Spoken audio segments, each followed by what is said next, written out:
Hi, I'm Dr. Dan Ratner. Today I'm joined once again by Stephan. This is the fifth session in our mind-body consultation. We went a little extra long because he was getting a full introduction at the beginning. Today we're going to cover action steps. If you haven't already, click subscribe, ring the bell for notifications, hit like if you like what you're hearing, and put your comments below, and we'll get back to you personally.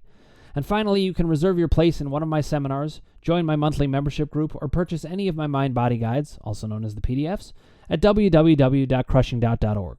Now, without further ado, here is my conversation with Stephan about action steps. Stephan, welcome back. It's always a pleasure to be sitting here with you. I'm always excited about it because we have excited energy between the two of us, all the things that we can do with this new way of thinking. And you've already come a long way as far as I'm concerned, but I wanted to check in with you this week and see how you're doing. Dan, great to be here. Great to be back. I'm doing fantastic this week. I've felt very energized and I felt very healthy this week, and it's really no complaints. Just a lot of alignment this week. It's yeah, That is a lot great of good, news. yeah, a lot of good things. Yeah, a lot of good things happening. Stephan, have you made progress in your working out and stuff? Are you feeling like you're not worried about these things so much anymore? Are you picking up groceries without a problem, or what's it Yeah, like? yeah. So I've gotten a routine going again, and I've been Mm-hmm. going to the gym about 4 to 5 times a week. Uh, I've been picking things up, groceries. I've been moving things around, and it hasn't really been a concern. It hasn't bothered me, Mm-hmm. and that's nice because in the past things would at least be a concern. Is this gonna? And so now it's not.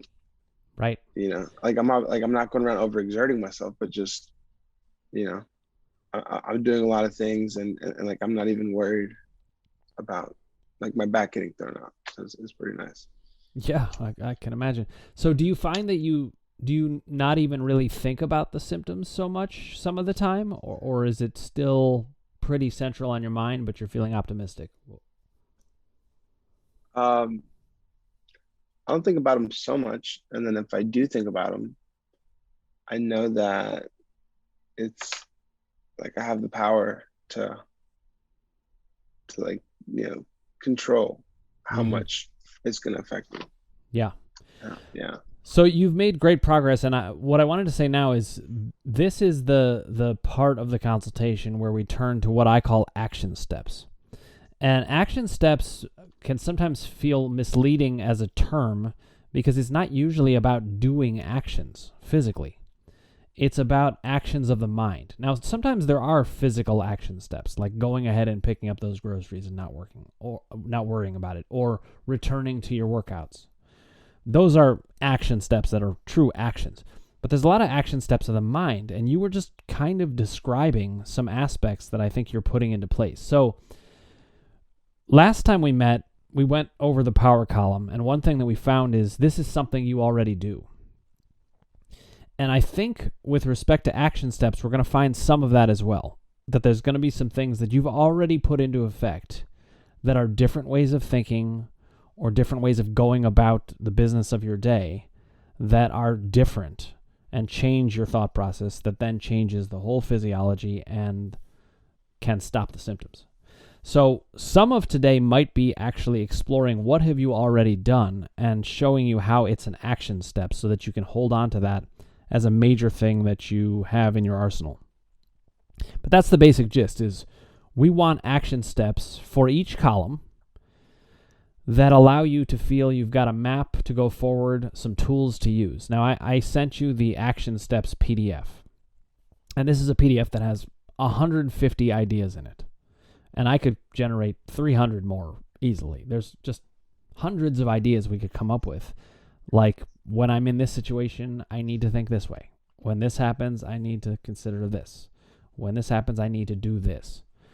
And you're going to build out your system for yourself, which you've already been doing. I hear that you've already been doing it. But we're going to try to get it a little organized today in terms of what are the things you're really going to hold on to. And we're going to go through each column. But I think our focus is largely going to be on the doubt column. And here's why. First of all, the way your symptoms profile, you came to me with a consistently acute issue. Remember that term? Yeah. So you profile in such a way that means that doubt was the kind of main column that was active. And that's the one that we've been working on most. The other reason that we're going to go towards the doubt column more than anything is you've already got your power column really in place, which, as I said, is a rarity, but it makes for a very simplified picture in a way, because you don't have a conflict about being powerful so much, and you already know how to do it, and you've got your action steps with them. We may not even come up with any action steps for power except keep doing what you're doing, but we might identify some of what you do. Now, with respect to the emotions column, remember the goal was to create, let's say, 6 to 12 themes. I don't even know if you've gotten to work on that since, or if it's even felt important. And you don't have to do anything that you don't want to do in this. This is your system within my system. I give you the framework, you take it and run with it. So I just want to quickly run through the columns, see how you're thinking about them, and then start to identify some specific action steps that you've either been using or can use. So let's start with the emotions column. Do you feel that you've had to use those emotional themes to pair with an onset or an uptick in a symptom, or does that feel like it's just not a very active part of your process? I don't think it's necessarily been like an active part. Mm-hmm. Okay. Of my process. I don't think so either from what you've said. So here's the way I want you to think about the emotions column action steps. You have the action steps PDF, so you can always look over them and it can give you some ideas. But then I think that what we can do is, and this is actually something I recommend to people, if you want to print it out or you want to just put it on your computer and then put in bold the ones that really jump out at you, these are things that could help you later. Maybe you don't need them now, but let's say you're hanging out one day and you get a headache or your stomach starts to feel off. You can think about these themes and it'll just give you a weapon against acute issues that could resolve it. So I don't think it's of the most paramount importance in the work that we're doing to get you the relief you need, because your relief falls in the doubt column. But have in your back pocket some emotions column action steps. And I wanted to give you a sense of what some of those are, just to give you a taste of it. So one is to rely on the timing of the symptom. With pain like your back pain that was kind of always there, that's not going to be emotions column related. That's a doubt column kind of thing. But when you get this to a place where you really don't have symptoms, and then you feel like, oh, maybe I tweaked my back, that's when to use the emotions column. That's when to say, wait a minute. I mean, you're going to need to use doubt also to make sure that you don't fall into thinking you actually hurt yourself, because I guarantee you, you won't. It's just not the way the back actually works or the muscles actually work. But if there's an uptick in a symptom, you could think, what's the timing here? What themes might be active here? And you can get more specific. I'm not actually even going to go into much detail about emotions column action steps with you, because it's not centrally what you need, but it is there for you. And I'm just going to give you another example, just to give you a taste of it. Another way that I use the emotions column or an emotions column action step is that when I think about my symptoms, I remember to think emotionally. So I think of my whole body as an extension of my brain. It's just whatever I'm sensing physically relates to my emotional life. Now, once doubt is removed, that's really true. So as we remove doubt, this is going to become a thing that you can kind of track. Does that make sense to you? It does. Okay. So I don't think we need to do a ton of work there. When people watch these videos, a lot of times they may need more emotions column action steps. They need to know what to do about those things. The way you profile, it's so much more of the doubt column. Let's jump to the power column for a second, because I want to get to doubt as the thing we really sink into. But in the power column, you already do some of these action steps. And I'll give you an example. In the power column, we to make progress, we have to pay attention to whether we've gotten knocked out of power or whether we're feeling powerful and in power. I think you're already really good at tracking that. You know when things feel good or not. And I say sometimes to people, it's very simple to know whether you're in power or not. Do you feel good or not? An action step is to think, what is the powerful move for me right here? And I say this to people sometimes. It's not like there's one powerful move, not the powerful move, but there are many powerful moves. And you got to think about, well, what's useful here? It could mean I'm going to set a boundary with someone. It could mean I'm going to put less value on the relationship with that person, even if they don't know. It could mean I'm going to be more empathic to myself, to honor who I am and what I've been through, or to accept fully the traumas that have happened to me. You already do all of this. I don't know that you would have put it in the language I'm talking about, but does it sound really familiar to you? It does. It does. Okay. So I would say you've got a very thriving power column.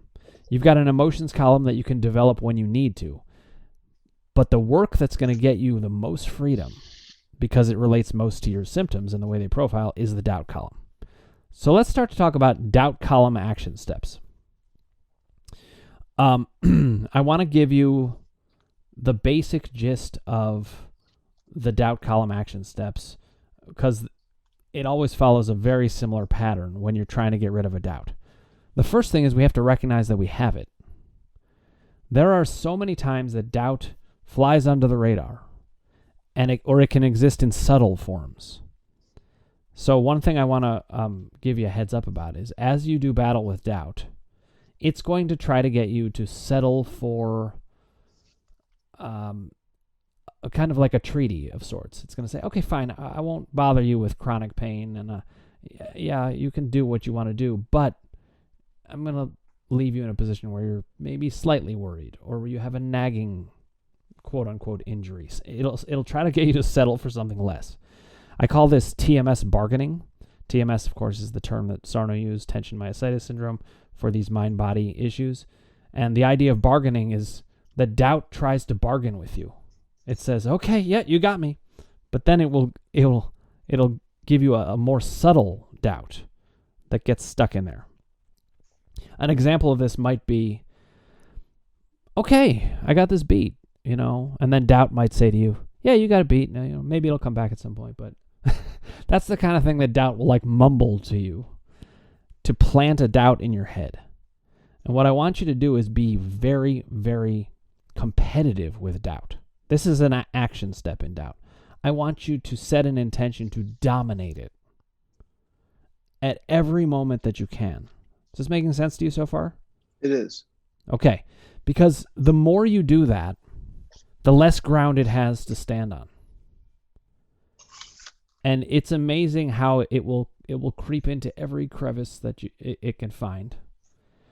I actually think you're not going to have too much trouble with this, partly because your power column's so strong. When the power column's strong, the efforts to eradicate doubt are much easier because you're more certain about you, and that can make you more certain about what you see in the world.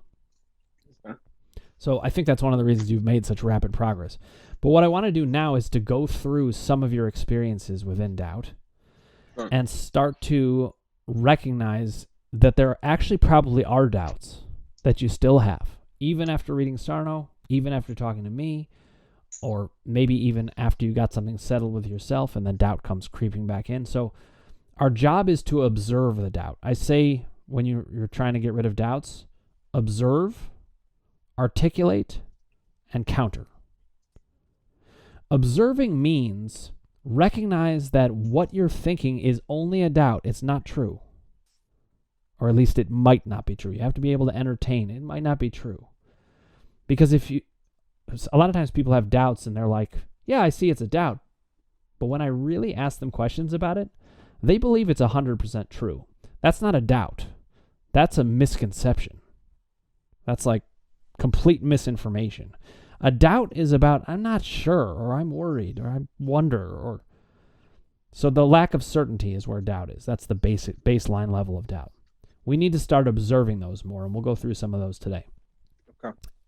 As we do that, as we start to observe them, we can get them more articulated. And what I mean by that is put into more specific words so that you really know what's at the heart of your doubt. We're going to do some practicing of these things so you can see how it works. And then lastly, once it's well articulated and you know it's a doubt, not a truth, then we can start to counter it with science, with logic, and sometimes even with experience.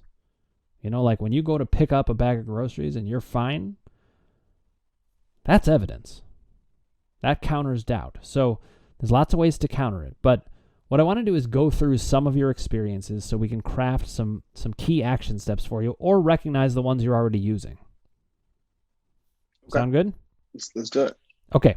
So for a long time, you couldn't really do your exercises until recently, right? Correct. So now, how long has it been since you've been going back to the gym? Since I've been going back steadily now, it's been like a few weeks, maybe leading up to like a month. Okay. When you first went, what was it like? It was great. It was, it felt nice to be back, but. Were you scared at all or not sure how to operate? What was happening then? No, I mean, definitely still, knew my workouts, just came in there, maybe even like more patient with myself, just like didn't want to like overdo anything too quickly, but quickly like let myself get in the rhythm and gradually move up in weights and intensity. And so, yeah, like I think, my first session was definitely like a little bit, probably like lighter than like my normal type of session. Right. But it was like a gradual ease type of thing. And then, yeah, like after that, the sessions just became a lot more. Okay. You just said some key things, and I want to identify them for you. This is part of what I'm good at in this way. You said some things that actually tell me there are some little lingering doubts. I don't even know if you would call them doubts, but I want to label them that way so we can look at them and think about it. So when you say, I didn't want to overdo it, that makes perfect sense. You're being totally logical. But I wanted to share with you that when I go to work out or when I go to play basketball or something, there's no such thing as overdoing it. I could go and do as much as I want. I could get really tired. I could, collapse in fatigue. My muscle could, some muscle could say, enough, I'm not doing any more of this, but I won't do any damage to it. I truly can't damage myself in the way that I think about it. And I'm wondering, how far along are you in getting to that point where you can feel that you don't have to take it easy? Because if you do think you have to take it easy, it's a doubt. It's like, I think I can do this to a certain degree, but there could be danger. Does that make sense? It does. Yeah, I would say it was more of like a gradual, it's more just like a gradual restart, So you were just taking it slow with yourself, just took it a little slow, but then since then, like I've picked it up, and like I haven't been like, what I meant with that by that is like I didn't like immediately like dive into like maxing out and like doing like crazy, like a lot of stuff like that. Like it was kind of just like definitely like a lot more gradual, and so yeah, like I'm kind of taking it like at a good pace, but like I want to start doing other exercises. I think ultimately, like, I got to check. I still haven't done like squatting. I got to see what that's like. I've done some exercises that are kind of similar to it, but like I'll try like actual squatting, see what that's like. Okay, now, is there something you're worried about in that? Worried, probably not a good word because I don't think you'll go that far. Yeah, but is there something? Well, yeah. Well, I just think in terms of like squatting and like those kinds of exercises, like anything like squatting related, power cleans, if I were to do anything like that, like those types of movements, like if you have any back issue, like those could definitely set that off. Okay. Right.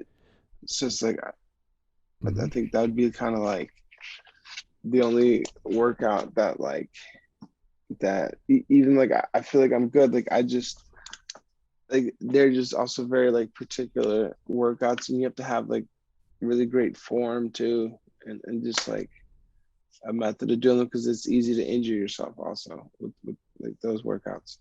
Okay, so I'm going to share with you how I'm thinking about what you just said, and it's different from how you think about it, which is Yeah. part of why I'm useful. So, and I don't expect you to just accept what I'm saying. Yeah. But I do want you to think about it and have us consider this. So, what you're saying makes complete logical sense, and it's how we think about it. And really, it makes a lot of logical sense. I mean, you'd think that you could injure yourself in those ways. But I want us to look at how we define injury. Because the thing that I want to do is make sure that there's no doubt that's going to be able to hang around on something. And it could easily hang around on the idea that you could get injured. And I'm trying to think how to phrase this. The way that I think about this is that you basically cannot get injured unless there is a blunt force physical collision of some kind. Like, I mean, if you're lifting weights and you drop like 300 pounds on your leg, okay, that can injure you, right? But the way you might move or strain yourself, in the way that I think about these things, you can't actually injure yourself. What you can do is trigger yourself. Give yourself a belief that you're injured. That happens all the time. Happens very, very frequently. And that is actually why people get hurt. And then it starts to become a process. So the reason I want to jump in here with you is the one area I think that where you still need to do some action step work is to recognize there are some doubts that are still there that I can make you even more confident about.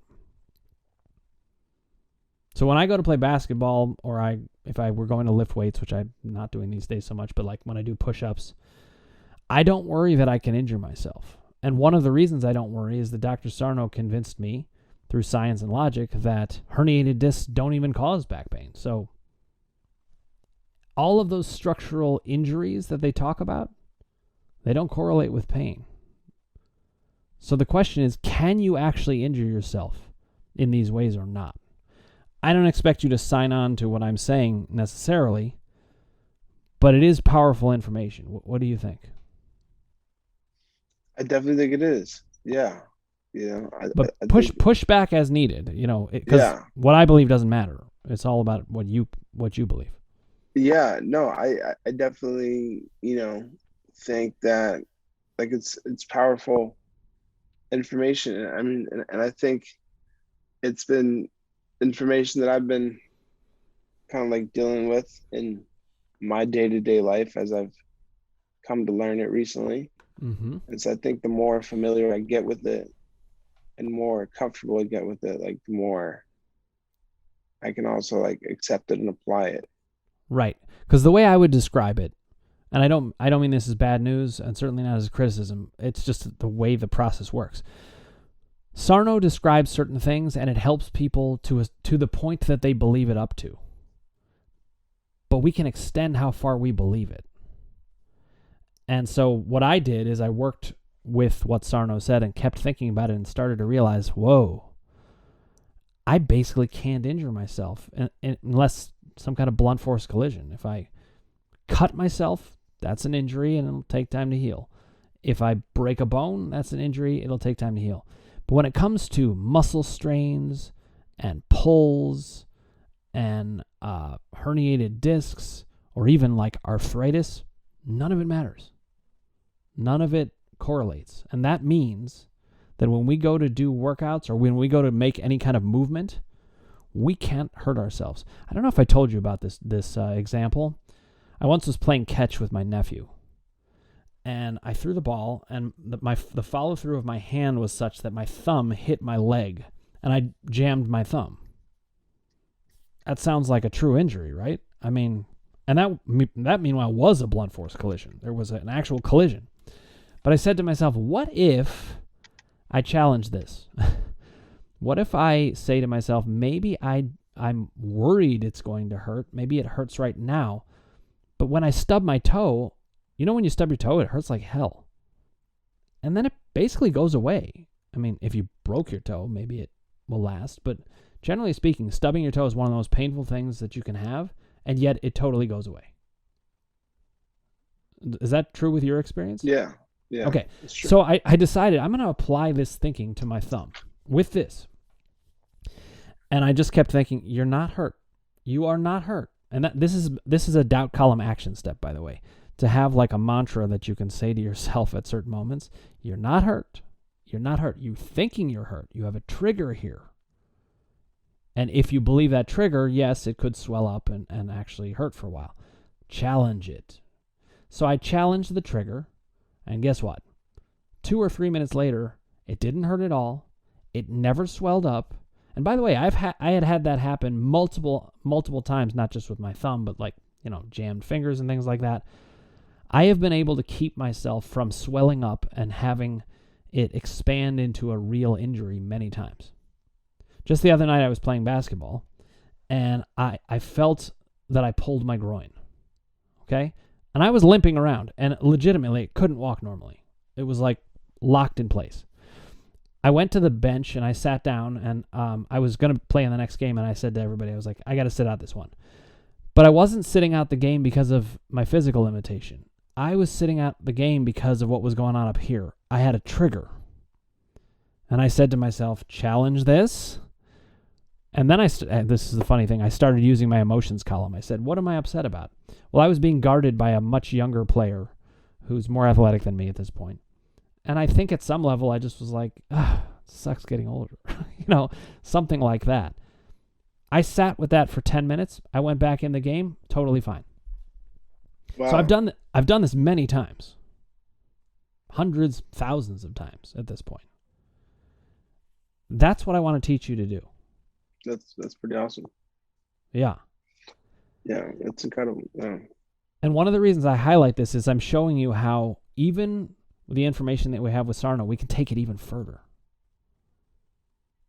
Now, listen, if you're in a situation where somebody collides with you and it really, really hurts and you think you broke something, go to the doctor, get it checked out. But the reality is, it's very hard to injure ourselves with movements. I can describe other situations, but maybe I don't need to. Does that feel like it gives you something that propels you forward? It does. Okay. Yeah, definitely. And it sounds like that's different than how you were thinking about it. Totally. Yeah. And I feel like I've kind of like experienced it a little bit because like as I started to get like little pains or anything, like I would start kind of like questioning it immediately and asking like are you real pain? Like are you you're just reflection of this or that, or you're an extension of that? And like a lot of times by like kind of just challenging it, questioning it from the onset, like you can reduce a lot of it. That's right. What I'm telling you is you can challenge it even further. And I want you to have that as an action step in mind. Don't limit how far you can challenge this. You would be shocked how far this can go. So if you want to do, I don't know what it's called when you're doing weightlifting and you pick the weights up. It's like the clean and jerk or something like that. I don't know. Yeah, like power clean. Yeah. You can do that. And I guarantee you will not get hurt. You could get a trigger that scares you about getting hurt, but you will not get hurt. And if you went to a doctor, let's say you did get hurt, on a trigger, and you went to a doctor and they did an MRI, all they would find is the kind of stuff they find on MRIs that's completely irrelevant, that Dr. Sarno says does not cause pain. So they would not be able to find an actual injury. Wow. It's pretty incredible. Wow. So good to know. It really is. Well, I wanted to give you this because this is the kind of action step that you can hold on to. Yeah. And what I usually do is I collect somewhere between maybe 10 and 20 action steps that are like my main go-to action steps. Recognizing triggers and looking out for them, that's an action step that I really am very, very careful about because I know doubt's going to hide in there.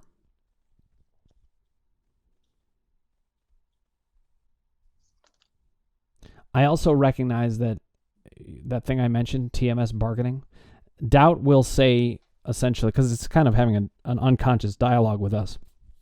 It'll say, okay, yeah, you can work out normally, but just be a little careful.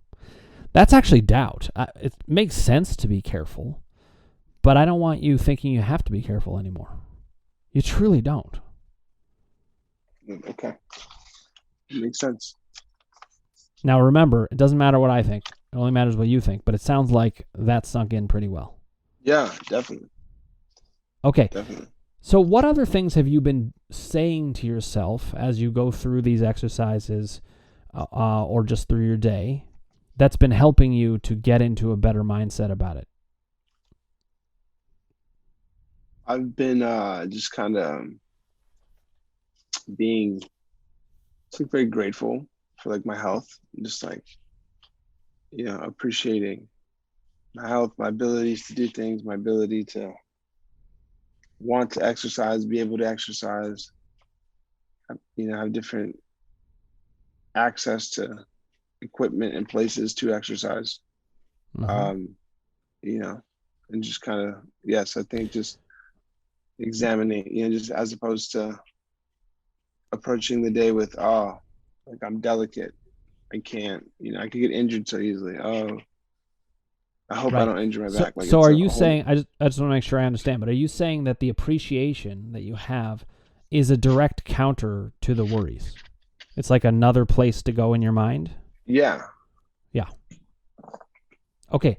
So this is interesting, Stephan. What you just did there is what I would call a power column action step. Some people get very focused on the symptoms and they can't stop thinking about them. But if they think about gratefulness or their place in the universe, something bigger, they get outside of themselves and can enjoy it and not worry so much. So what you just did was a power column action step. Not a surprise coming from you because you're really good with the power column. I just wanted to show you how I'm thinking about it so you can, and when you look through that action step list, you'll see things like that.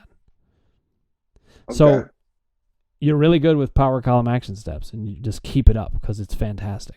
What I think is going to help you, though, are going to be little doubt column action steps where you didn't realize you were having a doubt or you didn't realize that there was a limitation that you had maybe kind of in place that you didn't realize could be challenged and that sort of thing. So this actually goes back to our emotions column discussion from the second session we met. Do you remember we talked about how you are a very positive thinker? And it can be hard to let in the negative. Yeah. Which I love that about you. But that can sometimes make it challenging to recognize doubts. So one of your action steps, I think, is going to be check in with the negative. It's so funny because you do the opposite in the power column and it's really useful and it's great. And I say, do that much more often than this one. But every once in a while, I want you to check in with the negative and think, is there anything I'm worried about here? You're such a positive guy that there's a risk that you'll skip over the negative. Does that make sense? It does. Okay. Because if we're going to expose doubts, we need to see them. And I make action step recommendations for individuals because they're all different. This is an example of a specific action step that I'm recommending to you. Actually, I don't think that I've ever phrased it this way before because it fits so much with you. One of your greatest strengths is your positivity, but sometimes we have the defect of our virtues, as I like to say. And that means, doubt can sneak in there somewhere as you're being positive. It can say, yeah, okay, good, you're being positive, but just be careful here, or something like that. And you just don't need to be. So it could limit you. So check in with your negative, then go back to being positive. Got it. Those are the kind of little adjustments. Now, I don't know if you can even anticipate this, but if you go back to the gym and you're ready to do like some serious lifting, let's say squats, right? You said you were a little worried about it. You didn't say worried, but you said you'll see how that goes. So that to me, if I observe it as a doubt, is basically you saying to yourself, I can do most things, but I'm not sure I can do that. Now remember, one form of doubt is simply uncertainty. So you have doubt about squats. There's no shame in that. Makes sense. I want us to conquer that doubt, because if you do that, this is an example of one of the action steps that I recommend, and this is something Sarno was the key in helping me with, is resume all normal physical activity. I want to underline the word all, because a lot of times people hear that and they hear resume normal physical activity, but they leave the word all out. And what that does is it builds in a little limitation that doubt can hide in. Now doubt can say to you, yep, Stephan, you can do everything except for squats. And it tries to just move past that little detail. I don't want to let it off the hook with that. Got to be relentless with doubt. Yeah. Makes sense. Okay, so I'm giving you the kind of examples that are action steps to hold on to. Do any of those particularly stand out to you as ones that are going to open doors for you or make you think in a different way? Yeah. Let's see. I think the part about like challenging pains, I think is going to be like very helpful. Yeah. Yeah, I could see the wheels turning on that one. Yeah, learning to practice that. Also, I think, like you said, maybe checking in with the negative could be a good tool, since it's something that like I really don't do much of. Not your way, right? Yeah. So yeah, I think that could be something that I could try out. Here's actually, I think this is also a very unique action step that I'm going to recommend to you. It's specific to you in the way that I'm going to phrase it. But I want you to challenge virtually every limitation that doubt puts in front of you. And the reason I phrase it this way is you're not a guy that limits yourself. You're a very expansive thinker. It just feels to me like if we phrase it that way, you will really kind of integrate it into your thinking. Got it. No limitations. There's no reason to have limitations. If you break your leg, are you going to go do squats? No. You'll let it heal in the time period it needs to heal. But short of broken bones or actual cuts that need to heal and close up, you just can't injure yourself. Okay. That's good to know. It's great to know. Yeah. Now, is that going to stick in your mind that way? Based on what I know about you, I actually think it will. You tend to soak up information and then keep it. For others, they take in the information and then doubt can convince them. I don't know if this will even totally make sense to you. I'm just giving you my observation based on what I know. You are someone who and I think it's because of your power column. I think you're going to be able to really crush doubt everywhere you go. The thing that's going to it's not going to hold you back. The thing that could hold you back if we're not looking for it is if you just don't recognize the doubt. That's the only thing that can hold you back. Because once you see it, I know you'll take in the information. You'll use it. You won't forget it. You'll use it powerfully. So the real concern for you, the real thing to look out for is how does doubt fly under the radar and just go unnoticed? That's the only way it's going to be able to survive with you. Now that's what I see in you. Does it ring true to you? Yeah, I can see that. Absolutely. Okay, so what I want you to do then is use these action steps, the PDF I sent you, and the things we talked about today, But Yeah. I also want you trying to build your own action steps. What do I do in this situation? Until you've gotten everything that you want, which I assume would be complete freedom to do whatever you want physically and no chronic symptoms, and probably mastering acute symptoms. That sounds like a good recipe to me. How does that sound Sounds to right. you? Yeah, no, Yeah. it sounds perfect. So what I want you to do is just keep building your action steps. I don't know whether this will work for you. For some people, they like to make some kind of list of their action steps. They don't even have to look at it that much, but it's just good to know it's somewhere. If you may not need it. Like, I don't actually need it. I know what my action steps are. I know when this happens, I do this, and when this happens, I do this. But I will tell you this: there are so many of them that sometimes I forget what to do in a given moment. And this is where my system helps. I go back to the columns. I say, wait a minute, which column do I need to work in? How is this symptom profiling?